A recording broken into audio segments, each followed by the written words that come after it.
ಆರತಿ ಎಲ್ಲಿಂದ ಬಂದದ್ದು? ಕುಮಟ. ಹಾ, ಓಕೆ. ಏನಾಗಿದೆ ಅಕ್ಕ ನಿಮ್ಗೆ? ತಲೆನೋವು, ನಂಗೆ ಬ್ಯಾಕ್ ಪೇನ್ ಉಂಟು. ಈಗ ತಲೆನೋವು ತುಂಬಾ ತಲೆನೋವು ಉಂಟಾ? ಈಗ ಆಗ್ತಾ ಇದೆ ತಲೆನೋವು? ಎಷ್ಟು ಸಮಯದಿಂದ? ಈಗ ಬಂದ್ ಸ್ಟಾರ್ಟ್ ಇಂದ ಬೆಳಗ್ಗಿಂದ ಸ್ಟಾರ್ಟ್. ಓಕೆ. ಅದೀಗ ಹೋಗ್ತದೆ, ನಂಬ್ತೀರಿ? ಯೇಸು ಗುಣ ಮಾಡ್ತಾ ಅಂತೀರಾ? ತಂದೆ ದೇವರೇ, ಯೇಸು ಕ್ರಿಸ್ತನ ಪರಿಶುದ್ಧ ನಾಮದಲ್ಲಿ ಪವಿತ್ರಾತ್ಮನ ಸಹಾಯದೊಂದಿಗೆ ಕರ್ತನ ಪಾದಕ್ಕೆ ಬಂದಿದ್ದಾನೆ. ಈ ಸಹೋದರಿಯ ಆರೋಗ್ಯಕ್ಕಾಗಿ ಪ್ರಾರ್ಥನೆ ಮಾಡ್ತಾ ಇದ್ದೇನೆ ಸ್ವಾಮಿ. ಈಗಲೇ ಕರ್ತನೆ, ಅವರ ತಲೆವೇದನೆ ಮತ್ತು ಸೊಂಟ ವೇದನೆ ಎಲ್ಲ ಈಗಲೇ ಅದು ಬಿಟ್ಟು ಹೋಗಲಿ. Out in the name of Jesus. ಶರೀರ ಫ್ರೀ ಆಗಲಿ. ರೋಗ ವ್ಯಾಧಿಗಳ ದುರಾತ್ಮಗಳ ಮೇಲೆ ಅಧಿಕಾರ ಇದೆ. ನಜರೇತಿನ ಯೇಸು ನಾಮದಲ್ಲಿ ಅಪ್ಪಣೆ ಕೊಡ್ತಾನೆ. ತಲೆಯಿಂದ ನೋವು ಬಿಟ್ಟು ಹೋಗಲಿ, ಸೊಂಟದಿಂದ ನೋವು ಬಿಟ್ಟು ಹೋಗಲಿ. Free in the name of Jesus. ಸೌಖ್ಯವಾಗಲಿ, ಸೌಖ್ಯವಾಗಲಿ ಯೇಸು ನಮಗೆ. ಕರ್ತನ ಯೇಸು ಕ್ರಿಸ್ತನ ಬಾಸುಂಡೆಗಳ ಮೂಲಕ ಈ ಸಹೋದರಿ ಗುಣವಾಯಿತು. ಕರ್ತನ ಯೇಸು ಕ್ರಿಸ್ತನ ಬಾಸುಂಡೆಗಳ ಮೂಲಕ ಈ ಸಹೋದರಿ ಗುಣವಾಯಿತು. ಕರ್ತನ ಯೇಸು ಕ್ರಿಸ್ತನ ಬಾಸುಂಡೆಗಳ ಮೂಲಕ ಈ ಸಹೋದರಿ ಗುಣವಾಯಿತು. Free in the name of Jesus.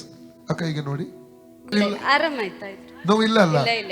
Complaint ಬಗ್ಗೆ ನೋಡಿ. ಸೊಂಟ ನೋವು ಉಂಟಾ? ಸೊಂಟ ನೋವಿಲ್ಲ. ಎರಡು ಹೋಯ್ತು. ಯಾರು ಕೊಂಡು ಹೋದ್ರು? ಯೇಸು. ಯೇಸುವೇ ಸ್ತೋತ್ರ ಅಂತ ಹೇಳಿ. ಯೇಸು ಸ್ತೋತ್ರ.